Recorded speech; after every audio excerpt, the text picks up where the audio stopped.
সম্মানিত দর্শক বৃন্দ, হয়তো আমার এপিসোডের সংখ্যা খুবই কম, কিন্তু দুঃখের বিষয় এই যে আমার ইউটিউবের চ্যানেল এবং ফেসবুক পেজ বারবার রেস্ট্রিকশনের মধ্যে পড়ে যায়, যার কারণে আপনারা আমার এপিসোডের সময় হঠাৎ কথার মধ্যে একটু অমিল পেয়ে যান।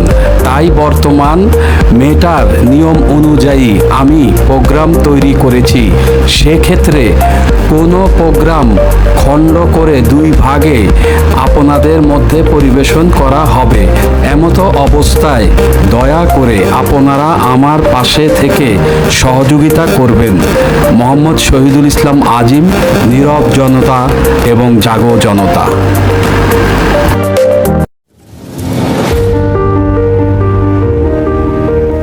সম্মানিত দর্শক শ্রোতাবৃন্দ, তৃতীয় অর্থাৎ শেষ পর্ব দেখার জন্য আপনাকে স্বাগতম। রাশেদ খান প্রধান, তো আমি বলবো যে তুমি বলো রাশেদ খান প্রধান যে তোমার প্রতি যথেষ্ট আস্থা আমাদের প্রধানমন্ত্রীর। তুমি যদি এতটুকু এই কথা বলতে পারো, তাহলে আমার ভাই ডাক্তার জাহিদুর রহমান, যার সাথে আমি সরাসরি অল্প কিছু দিন এবং কিছু মঞ্চে রাজনীতি করার সৌভাগ্য হয়েছিল, সে কি বলবে? আমার দেখায় তার কাছে তো তুমি ছাত্র। জাহিদুর রহমান, ডাক্তার জাহিদ ভাইয়ের কাছে তুমি ছাত্র, যদিও জাহিদ ভাইকে নিয়ে দেশে বিভিন্ন রকমের আলোচনা সমালোচনা আছে। এর মধ্যে বুঝতে হবে কিছু কথা জাহিদ ভাইয়ের নিজের হতে পারে, কিন্তু তিনি সরকারের কথাই বলেন, যেহেতু তিনি সরকারের তথ্য উপদেষ্টা। তো আলোচনা সমালোচনা জাহিদ ভাইকে নিয়েও আছে, কিন্তু গুণগত মানে তুমি এখনো জাহিদ ভাই সমতুল্য হতে পারোনি। সম্মানিত দর্শক শ্রোতাবৃন্দ, সমালোচনা সবাইকে নিয়ে আছে, যেহেতু উপদেষ্টারা কথা বলেন সরকারের কথাগুলো, এগুলো তাদের নিজস্ব কথা নয়। ডাক্তার জাহিদুর রহমান তথ্য উপদেষ্টা প্রধানমন্ত্রী, অর্থাৎ আমাদের তারেক রহমান সাহেবের তিনি তথ্য উপদেষ্টা। তাহার মুখ থেকে আমরা স্ক্রিনে যে কথাগুলো শুনি এবং পত্রিকায় বিভিন্ন অনলাইনে যে কথাগুলো দেখি, এগুলি তাহার নিজস্ব কথা মতামত নয়, এগুলি সরকারের কথা, দেশের কথা, সেগুলি তিনি উপস্থাপন করেন। আর ব্যক্তিগতভাবে 21 সাল থেকে, অর্থাৎ 2021 সাল থেকে আমি তার সাথে অল্প কিছু রাজনীতি করার সুযোগ হয়েছিল। তিনি রাজনীতির গুণগত মানের দিক থেকে অনেক উপরে এবং আপোষহীন, সবসময় সব কিছু তিনি খুব গুছিয়ে করতে পছন্দ করেন। অনেকটাই বলা যায় তিনি রাজনৈতিক আইকন। তার পড়াশোনা প্রজ্ঞা যথেষ্ট এবং তিনি বর্তমানে যে দায়িত্ব পালন করছেন, এটি তার জন্য মানে অনেকটাই বলা যায় তার যোগ্যতারও নিচে। তবুও তার কাজগুলো তিনি গুছিয়ে করেন এবং সুন্দর করে করতে ভালোবাসেন। আমি আপনাদের কাছে সবিনয়ে অনুরোধ করব, সমালোচনা আলোচনা নিয়ে মানুষ, তাকে নিয়ে আমরা সমালোচনা করার আগে কিছুটা নিজেরা অন্তত তার ব্যাপারে স্টাডি করে তারপরে বললে ভালো হয়। তিনি চাঁদাবাজ নয়, তিনি নয় দেশ ধ্বংসকারী। তিনি প্রতিবাদী কণ্ঠস্বর ছিলেন যখন বিএনপি সরকার ক্ষমতায় ছিল না, কিন্তু তিনি নিজেকে প্রচার করতে ভালোবাসেন না। তিনি সবসময় পর্দার আড়ালে থেকে শান্তশিষ্টভাবে কাজ করেন। আমি শহীদুল ইসলাম আজিম ভুল কিছু যদি উপস্থাপন করে থাকি, অবশ্যই আপনারা ইনবক্সে কমেন্টের মাধ্যমে আমাকে জানাবেন।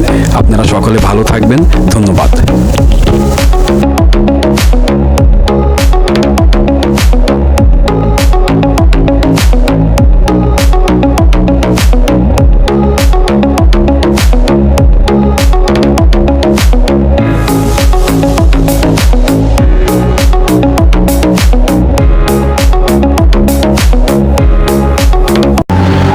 গুণগত মানে তুমি এখনো জাহিদ ভাই সমতুল্য হতে পারোনি। তো রাশেদ খান প্রধান, আমি বলবো এখনো অনেক দূর পথ বাকি।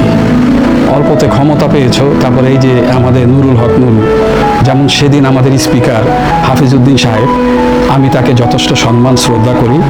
একজন বীর মুক্তিযোদ্ধা, বীর উত্তম, এবং তিনি স্পষ্টবাদী। তিনি বলেছেন যে আপনাদের হাসিনাকে মা ডাকতে অসুবিধা নেই, বিএনপিকে বাবা ডাকতে অসুবিধা নেই, অর্থাৎ সুবিধাবাদী।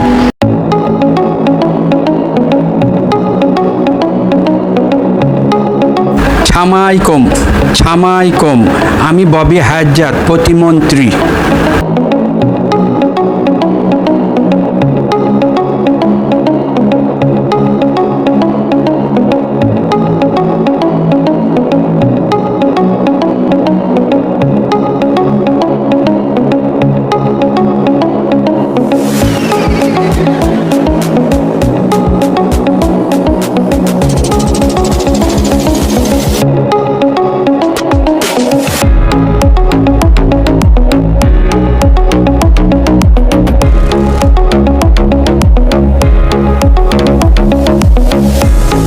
সম্মানিত দর্শক শ্রোতাবৃন্দ, এক, আওয়ামী লীগ এবং বিএনপি পুত্র নুরুল হক নূর।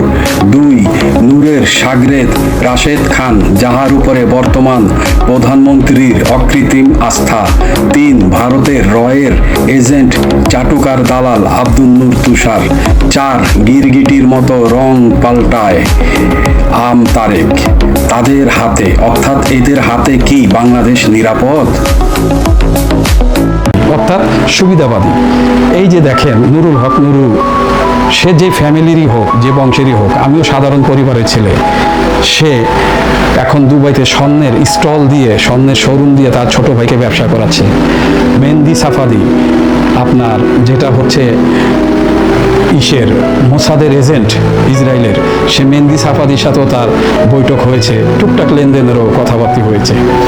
তো এই যে মেহেদি সাফাদির এজেন্ট নুরুল হক নুরু এবং রাশেদ খান প্রধান, তারা এখন বিএনপিতে। তো বিএনপি ভালো বুঝে কে ভালো কে মন্দ। আমার বর্তমান বিএনপির কর্ণধার জনাব তারেক রহমান সাহেবের কাছে অনুরোধ, আমরা জনাব মাহমুদুর রহমান মান্না নাগরিক ঐক্য এবং মাহমুদুর রহমান সাহেব আমার দেশ এবং ডক্টর সলিমুল্লাহ,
সম্মানিত দর্শক শ্রোতাবৃন্দ, উল্লেখকৃত এই চারজন ব্যক্তি যদি বর্তমান প্রধানমন্ত্রীর উপদেষ্টা প্যানেলে যোগ হতো তাহলে কি ভালো হতো?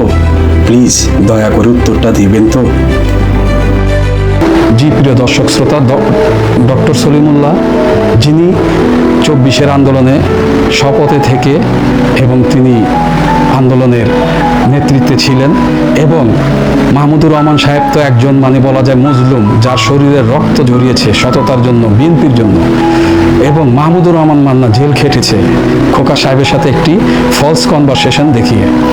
তো আমি চাইবো, যেহেতু মাহমুদুর রহমান মান্না সাহেব আপনার মায়ের উপদেষ্টার দায়িত্ব কিছুদিন পালন করেছিলেন এবং বেগম দেশনেত্রী বেগম জিয়ার সাথে তার খুবই ভালো একটা সম্পর্ক ছিল, সেই সম্পর্কের সূত্রে জনাব তারেক রহমান সাহেব মাহমুদুর রহমান মান্না সাহেবকে একটু আবারও আপনার দলে নিয়ে দেখুন ভালো কিছু করা যায় কিনা। সেই সাথে মজলুম যিনি আমাদের মাহমুদুর রহমান সাহেব আমার দেশের, এই ভদ্রলোককে একটি সুযোগ দিয়ে দেখেন। এবং আমাদের প্রফেসর যার কথা আমি বললাম অধ্যাপক সলিমুল্লাহ স্যার, সেই সাথে হোক না জামাতের আমাদের বীর বিক্রম বলি, বীর উত্তম বলি, জনাব অলি আহমেদ সাহেব, ইনাদেরকে নিয়ে দায়িত্ব দেওয়া যায়। দলের হলে দায়িত্ব দিতে হবে তা না, কিন্তু দেশের জন্য যারা নিরাপদ, দেশের কথা যারা ভাবে, দু হাত ধরে অনুরোধ জনাব প্রধানমন্ত্রী, এই লোকগুলোকে একবার বিবেচনায় আনুন। ওই রাশেদ খান প্রধান, ওই ববি হাজ্জার, ছামাইকুম এই ববি হাজ্জার, তাদেরকে তো দিয়েছেন, এবার একটু আমার উল্লেখিত ব্যক্তিদেরকে দিয়ে দেখুন। আমার আরেকটি সর্বশেষ সময় আপনার প্রতি সতর্কতা বাণী রইল। গত ঈদের বন্ধে যখন আপনার লাল টেলিফোনের তারটি চুরি হয়, তারপরে যে তারটি পাল্টিয়েছে সেটি কি অপটিক্যাল ফাইবার, কোনো পেগাসাস অথবা মানে বলা যায় মোসাদের দেওয়া কোনো প্রযুক্তির তার কিনা? স্পাইওয়ার, পেগাসাস, যেগুলি মোসাদ বাংলাদেশের গত সরকারের সময় ঢুকিয়েছে, সেই কেবলের মাধ্যমে হয়তো আপনার ব্রেনের আস্তে আস্তে নিস্তেজতা এনে দিবে, যেটা আপনার মাকে স্লো পয়জনিং করে মারা হয়েছে। কারণ ইহুদিরা কখনো আমাদের মুসলমানদের ভালো চাইবে না, করবে না। তো সেই তারটি অবশ্যই আমাদের যারা এক্সপার্ট আছেন তাদেরকে দিয়ে আপনি আপনার মতো পরিবর্তন করে নেবেন। আর মোসাদের এজেন্ট, রয়ের এজেন্ট অবশ্যই সচিবালয়ে আছে, বিশেষ করে টেকনিক্যাল সাইডের লোকগুলিকে প্রত্যাহার করার চেষ্টা করবেন। পরিশেষে আমার কথা হলো, আমরা বাঙালি, এই দেশ আমাদের সকলের। এই দেশের ক্ষেত্রে আমরা যেটা ভালো সেটা সিদ্ধান্ত নিব। আগে দেশ, আগে আমাদের দেশের সাধারণ জনগণ। এবং আপনাদের কাছে আমার অনুরোধ, আপনারা লাইক এবং সাবস্ক্রাইব না করেন, আমার কোনো ভুল হলে সেটি অবশ্যই আপনারা মানে ইনবক্সের মাধ্যমে জানাবেন। তো প্রিয় দর্শক শ্রোতা এবং সম্মানিত দর্শক শ্রোতা, আমি শহীদুল ইসলাম আজিম আজকের মতো আপনাদের কাছ থেকে বিদায় নিচ্ছি। আল্লাহ হাফেজ।